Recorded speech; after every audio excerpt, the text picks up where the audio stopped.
A paz do Senhor, queridos. Estamos iniciando mais uma videoaula subsídio de seu canal EBD Fácil e Motivadora. E na aula de hoje nós estaremos comentando a lição de número 10 das lições bíblicas adultos, que tem como título A Renovação Cotidiana do Homem Interior. Nós estamos dando prosseguimento aos nossos estudos bíblicos deste trimestre, o qual estamos comentando o tema A Igreja de Cristo e o Império do Mal, como viver neste mundo dominado pelo espírito da Babilônia. E na lição de hoje, lição de número 10, estaremos comentando o tema Renovação Cotidiana do Homem Interior. O texto áureo encontra-se em 2 Coríntios, na segunda carta de Paulo aos Coríntios, capítulo 4, versículo 16. Por isso não desfalecemos, mas ainda que o nosso homem exterior se corrompa, o interior, contudo, se renova de dia em dia. Verdade prática. Por instrumentalidade do Espírito Santo, os salvos experimentam a renovação interior em meio às adversidades externas. A leitura bíblica em classe encontra-se no livro de 2 Coríntios, capítulo 4, dos versículos 11 ao versículo de número 18. Então vamos iniciar a lição de número 10. Renovação cotidiana do homem interior. Na aula passada, os irmãos que nos acompanham sabem que nós comentamos a lição 9 e o foco daquela lição foi o homem exterior, ou seja, foi a visão bíblica do corpo. Falamos sobre a parte visível do ser humano, que é o homem exterior. Na lição de hoje, nós vamos ver a renovação cotidiana agora do homem interior. E dentro desta realidade, nós vamos perceber que isso acontece na vida do crente. Porque os salvos é que experimentam essa renovação interior que é operada pelo Espírito Santo. E quem tem o Espírito Santo habitando dentro de si são os crentes salvos em Cristo Jesus. Então, nesta lição, nós temos essa finalidade, como o autor bem coloca aqui na sua introdução. Nós temos a finalidade de mostrar que o crente espiritualmente renovado, ele pode resistir a qualquer ataque da treva. Ataque das trevas ou da treva. Então, no primeiro tópico da lição, o autor vai falar sobre o sofrimento exterior. Observe que neste ponto o texto da leitura bíblica em classe foi sobre um texto escrito por Paulo, a sua segunda carta aos Coríntios. Então, nessa parte inicial aqui, que é o tópico primeiro da nossa lição, o autor vai falar sobre as experiências de Paulo. Por quê? Porque dentro dessas experiências que Paulo tem, não está na nossa leitura bíblica em classe essa parte, mas o autor vai pegar todo o conteúdo praticamente ali do capítulo do número 4 da carta que Paulo escreve aos Coríntios, a sua segunda carta.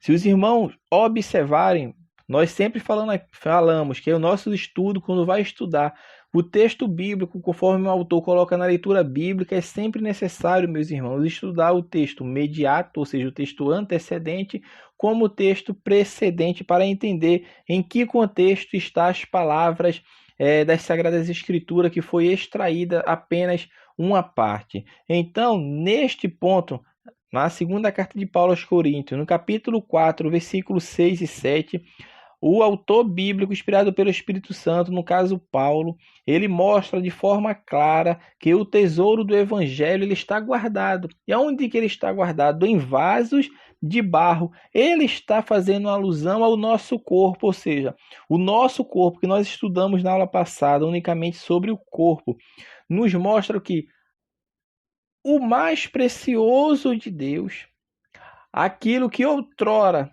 não estava disponível a nós, crentes salvos em Cristo, hoje está, porque nós estamos numa nova dispensação.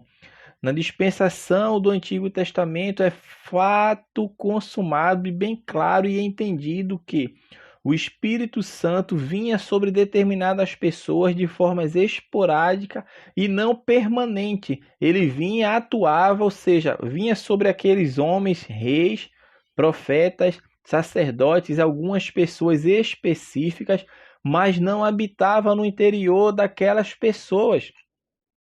Na nova dispensação, não. Na nova dispensação, o Espírito Santo de Deus passa a habitar dentro do homem.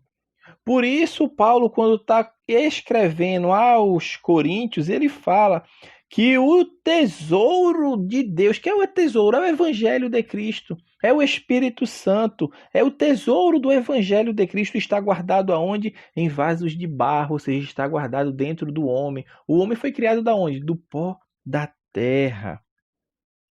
Meu irmão, e observe que isso há um contraste entre o que o mundo guarda e o que Deus guarda. Por quê? Porque o mundo guarda os seus maiores valores aonde? Em cofres. Em cofres. Em caixas fortes.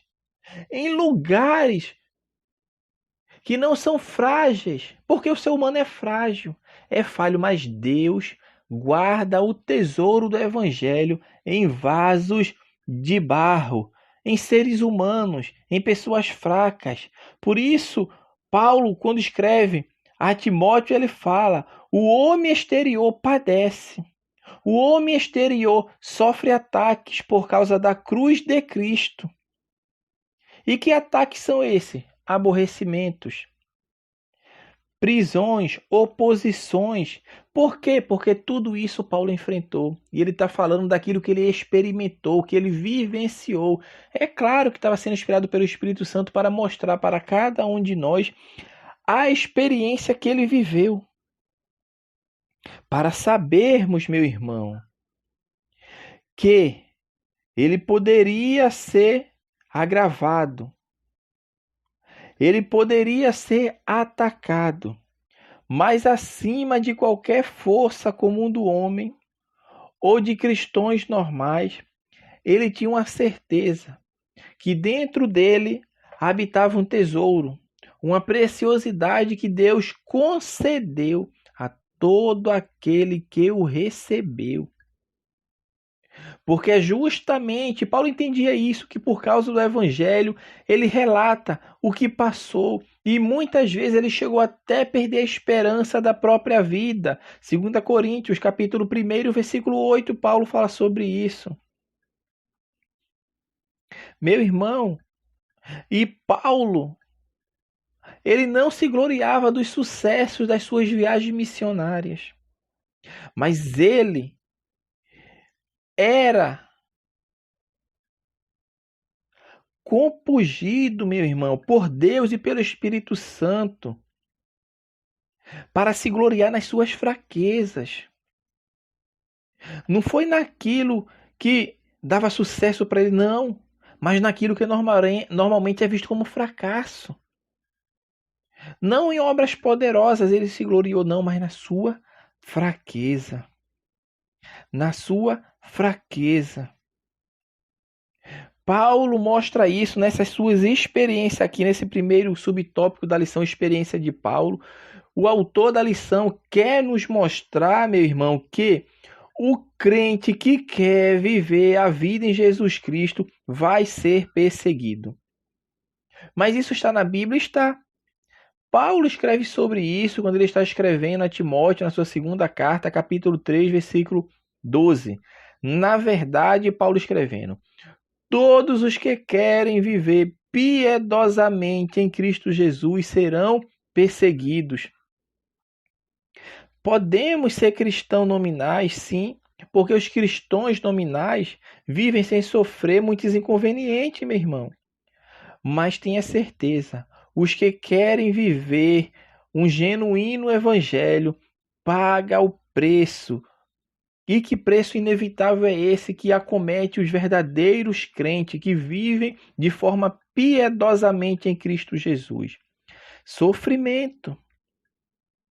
Embora eles tenham a garantia do poder libertador de Deus, mas eles sabem que vão sofrer. E Paulo escreve para Timóteo sobre isso. Timóteo, sofre comigo as aflições de Cristo.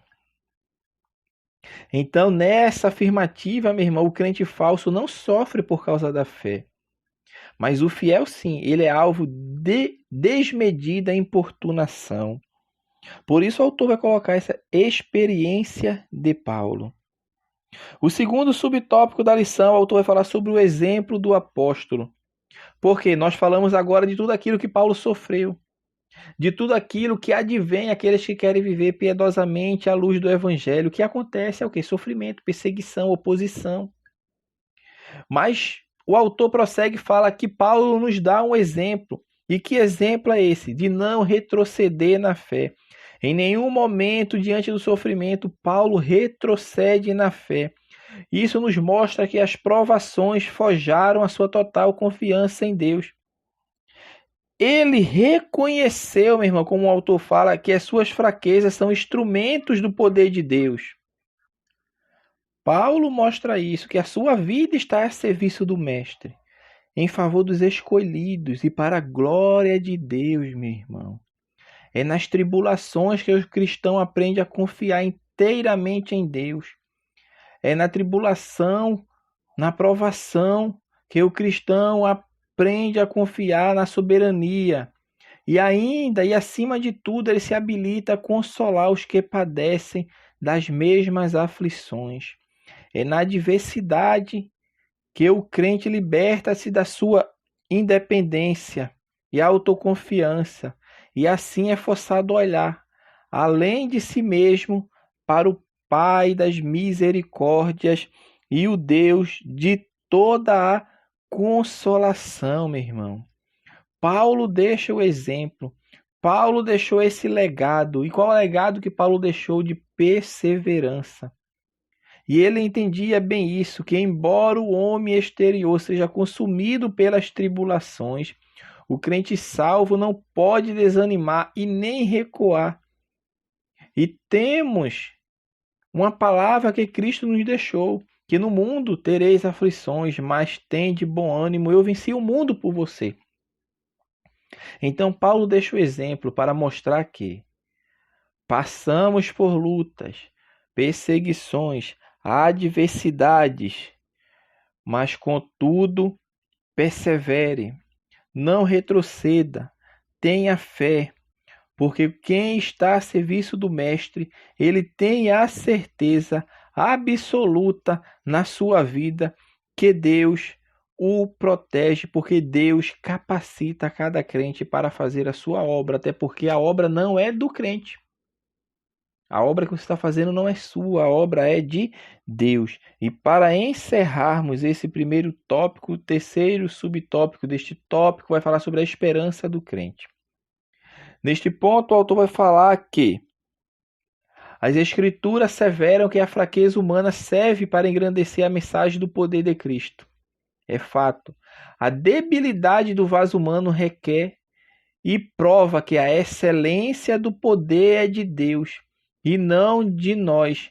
Temos que ter a certeza disso, que a excelência do poder é de Deus e não de nós mesmos. Porque quando nós reconhecemos as nossas fraquezas, nós automaticamente estamos reconhecendo o poder de Deus na nossa vida.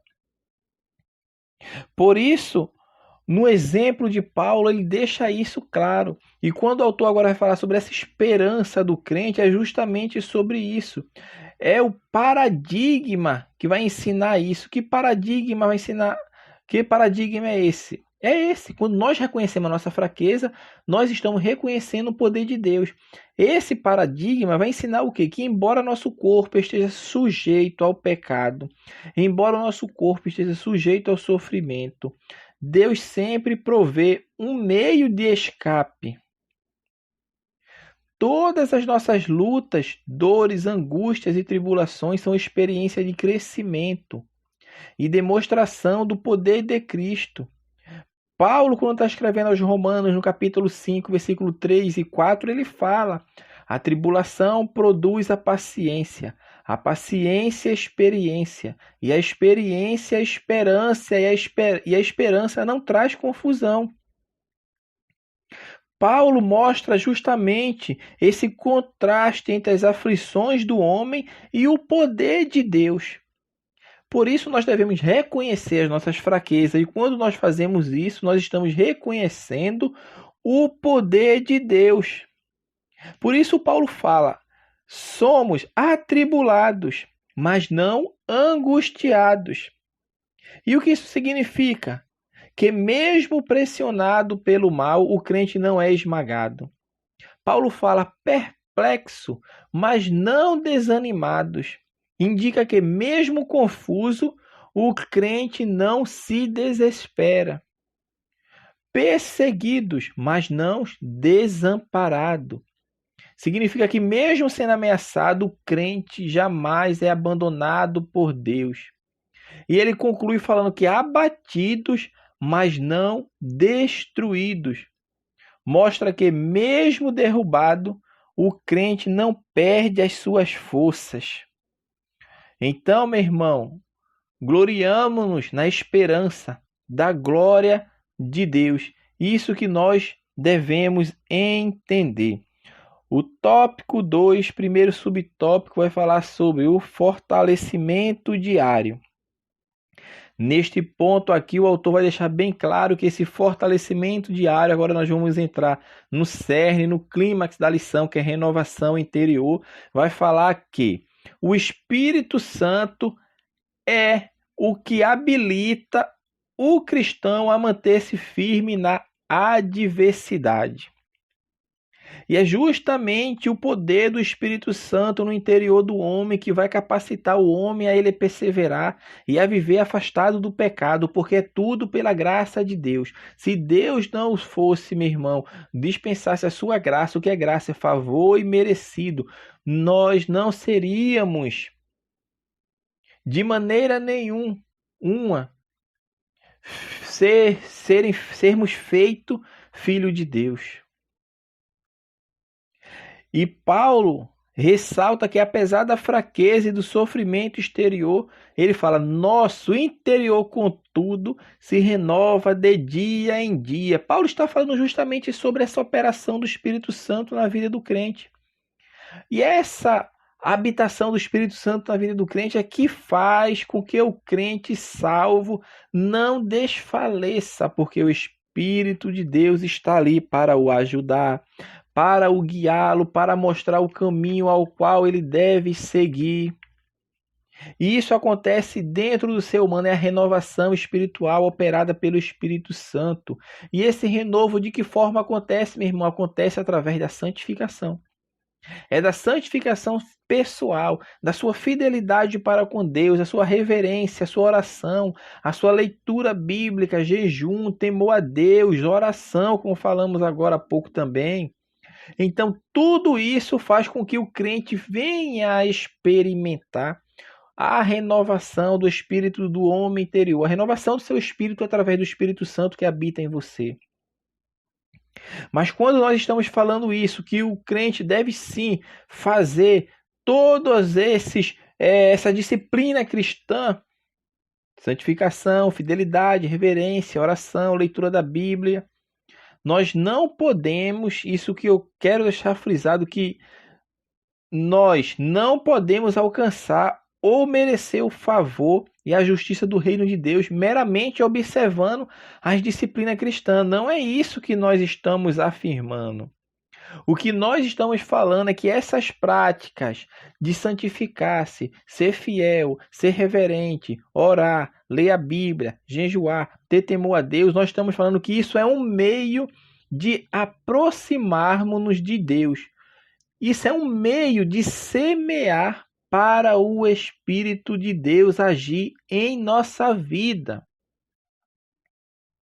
Por isso, o autor vai concluir falando essa parte que nós não devemos permitir que a aflição venha desanimar-nos. Por isso, ele conclama, o autor, claro,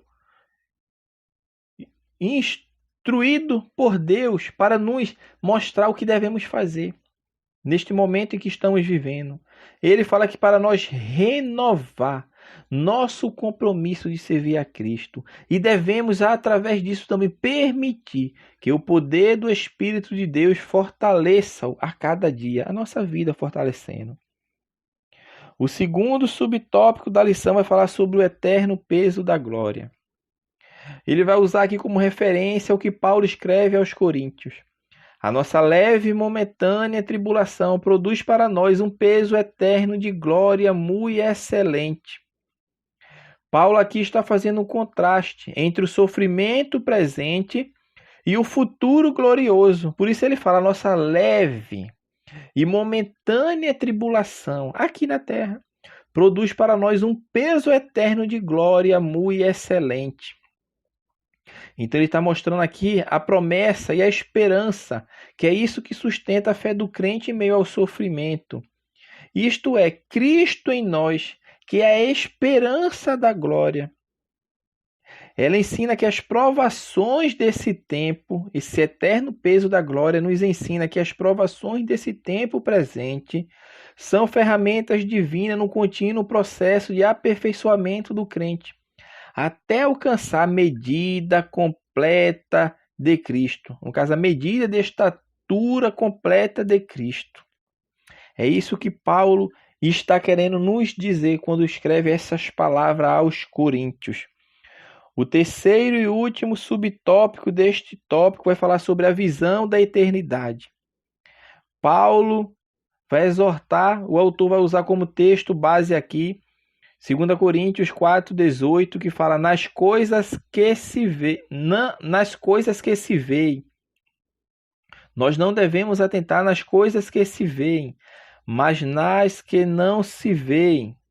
Porque as que se veem são temporárias, e as que se não veem são eternas. Paulo novamente fazendo um contraste entre as coisas visíveis e as coisas invisíveis, fazendo um contraste entre as coisas temporais e as que são eternas. Por isso o autor aos Hebreus fala que a fé é o firme fundamento das coisas que se esperam e a prova das coisas que se não veem. Então, o que Paulo está nos mostrando aqui através desta passagem é que o cristão não pode perder o seu foco nesta vida, nos acontecimentos que os acometem. Por isso nós falamos no tópico primeiro, a experiência de Paulo, tudo aquilo que ele passou, que ele não desfaleceu, em nenhum momento ele retrocedeu, mas perseverou.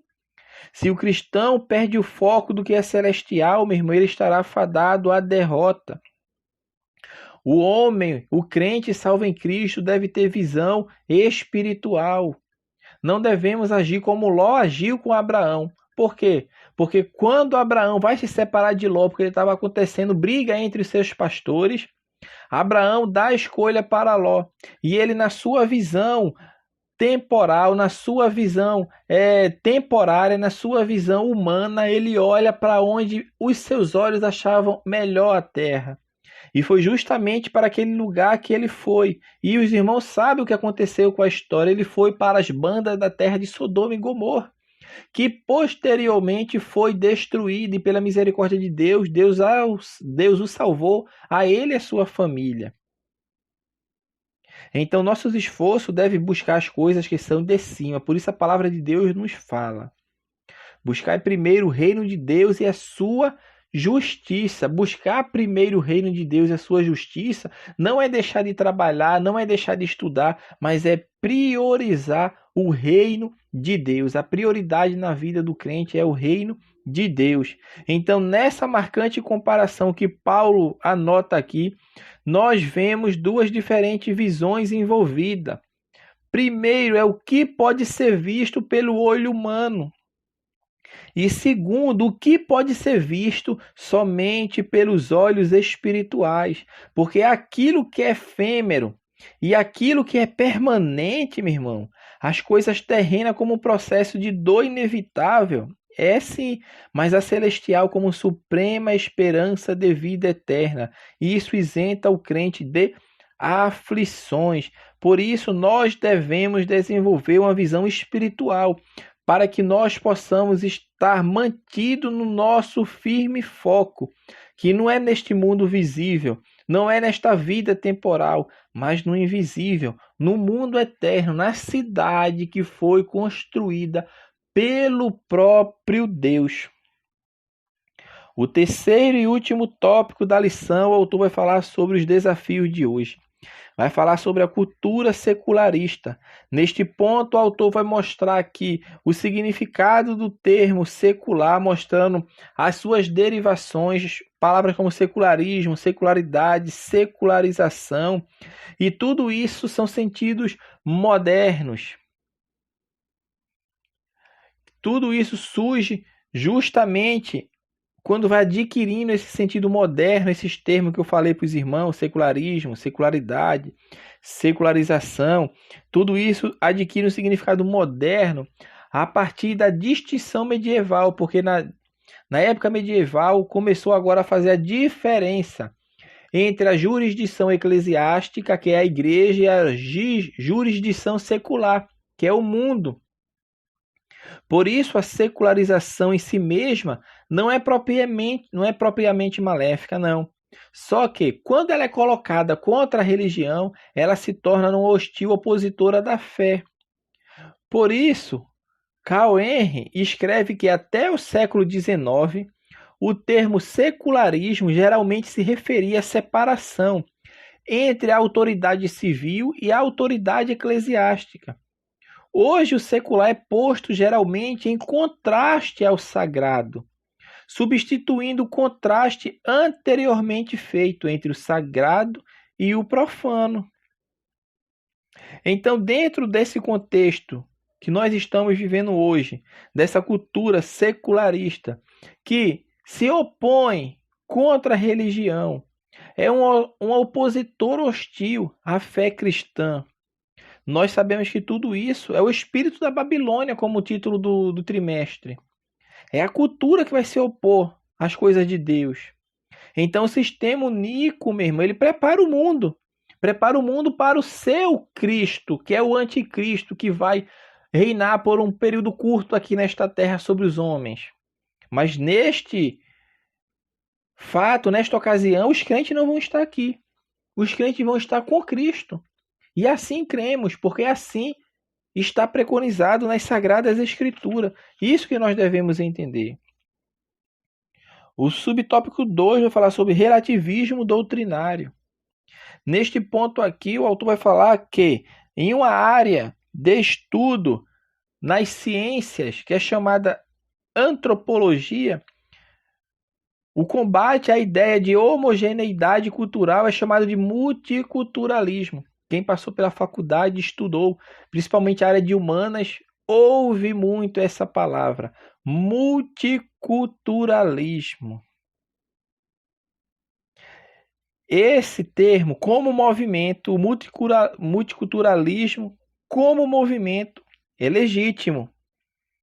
É um importante instrumento de luta, sim, porque luta contra o racismo, discriminação, preconceito, contra determinados grupos percebidos como diferentes e marginalizados. Então, como movimento, o multiculturalismo é legítimo.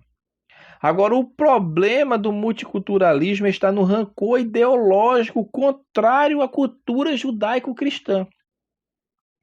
Aí é que está o problema.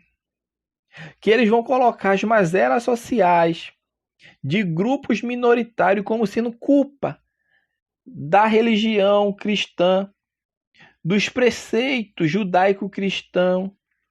Então, quando eles envezam para este lado, o movimento agora faz um empenho para questionar, faz um movimento para culpar e para desconstruir justamente os conceitos absolutos judaicos cristãos. Então, uma das ferramentas que é utilizada pelo multiculturalismo com o propósito é a propagação do relativismo cultural. Então ele tem um propósito, é querer destruir a cultura cristã. E a ferramenta que ele usa para alcançar esse propósito é a propagação do relativismo cultural. E relativismo é o que? Aquilo que é relativo. E dentro desse conceito, aí eles começam agora a infiltrar tudo aquilo que nós estudamos, para mostrar que a Bíblia não é absoluta, que o homem ele pode viver pelos anseios dos seus desejos, pelos anseios da sua mente, do seu coração, e nós estudamos sobre isso, que o homem caiu. E por isso a Bíblia fala que enganoso é o coração mais do que todas as coisas, quem o conhecerá? Quem age por emoções, sentimentos, vai possivelmente, majoritariamente, cair num caminho adverso ao traçado por Deus para o homem. Então, o multiculturalismo como movimento é legítimo, mas o problema é quando entra agora no ranço ideológico. Quando vai para essa área, desfiguram totalmente o movimento. Porque como um movimento não legítimo, como nós falamos, que busca a luta contra o racismo, discriminação, preconceito, mas quando eles agora agem como ideológicos, e agora eles começam agora a querer atacar a ética cristã, a moral cristã, a visão de mundo das pessoas, começam a atacar a fé cristã. E tudo isso é para tentar desconstruir todos os valores que foram construídos a custo de sangue pelos nossos antepassados, que viveram conforme a palavra de Deus. E hoje vivemos conforme a palavra de Deus, porque herdamos os preceitos absolutos que estão preconizados nas Sagradas Escrituras. O autor vai encerrar a lição falando sobre batalha espiritual. Neste ponto aqui, o autor vai frisar novamente aquilo que Paulo também fala. Em 2 Coríntios, capítulo 4, versículo 4, mostrando que o Deus deste século é Satanás. João, quando está escrevendo, também fala que o mundo jaz no maligno. E dentro deste mundo, no caso desse sistema corrupto, dominado pelo inimigo, percebemos que ele realça um modo operandi dos seus asseclas, dos demônios, que é a mentira, que é o erro e que é o engano. Por isso Jesus falou que o diabo é o pai da mentira. E com o engano foi que ele começou as suas atividades contra o ser humano, enganando Eva, mentindo para Eva fazer com que ela pecasse e o homem também pecasse para contra Deus. Porque o que ele falou, vocês vão ser igual a Deus. Não, é mentira. É mentira. Então, meu irmão, a batalha espiritual ela é importante. Por quê? Porque a cegueira espiritual e a falta de discernimento são desafios para os servos de Deus. No contexto da cultura brasileira, em que as manifestações de espírito acontecem em diversos cultos religiosos, o assunto de batalha espiritual não parece estranho às pessoas. Sabe por quê? Porque é algo que se vê.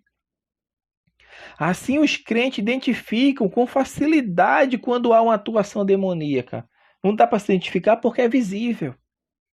Mas o difícil, meu irmão, é perceber a atuação do inimigo. A atuação no sistema das ideias, nas estruturas que estão fundamentadas na injustiça e no pecado, que é o que nós estamos vivendo. Você não enxerga, você não vê essa ação diabólica operando no sistema mudando. Quando você vai perceber, já está em estágio avançado. Então as artimanhas malignas, meu irmão, as artimanhas malignas não ocorrem de forma perceptível a todos, não. Porque nós entendemos e sabemos que os espíritos malignos têm uma capacidade de influenciar os que vivem na desobediência. Refere-se a uma ação demoníaca que manipula, aprisiona pessoas, colocando-as contra Deus. Então, somente, meus irmãos, espirituais e amadurecidos na fé recebem capacidade para discernir os ardis de Satanás. E de uma coisa nós temos certeza, que a sabedoria humana não é eficaz na batalha espiritual. O que é eficaz na batalha espiritual é o crente que tem Deus habitando em si. Por isso a Bíblia fala, maior é o que está em vós do que o que está com eles. Por isso essa lição está nos mostrando que nós não devemos depender das nossas capacidades intelectuais, das nossas disciplinas cristãs, mas devemos depender de Deus e saber que a suficiência da nossa vida vem de Deus. E Deus não deixa a igreja vulnerável de maneira nenhuma. Deus nunca deixou e nunca deixará a igreja vulnerável. Mas Deus dá a armadura espiritual que ela está disponível para todo crente. Mas o que o crente tem que fazer? Tem que agir para tomar. Por isso a Bíblia fala, tomai toda a armadura de Deus. É um ato ativo. Não é que Deus vai dar. Toma. Deus fala, tomai. Tomai é sentido de eu agir, de tomar uma posição, de querer me revestir da armadura de Deus. Por isso a palavra diz, tomai toda a armadura de Deus. O crente tem que tomar uma posição para se preparar, até porque a nossa luta não é contra a carne nem sangue, mas contra as hostes espirituais que habitam nas regiões celestiais. Isso que nós devemos entender e compreender. E para concluir, a conclusão, o autor fala que durante a existência do corpo mortal, nosso homem exterior estará sujeito às tribulações. Apesar do padecimento e das aflições, nosso homem interior não deve desfalecer, mas ser renovado por meio do poder do Espírito Santo. Os sofrimentos do tempo presente não podem ser comparados com o peso de glória eterna reservada aos fiéis. Em tempos pós-modernos de ataques e desconstrução da fé cristã, necessitamos a cada dia de renovação interior para o enfrentamento do poder do pecado e do mal. E assim nós estamos encerrando a lição de número 10, renovação cotidiana do homem interior. Que Deus abençoe os irmãos e até a nossa próxima aula, se assim o Senhor permitir.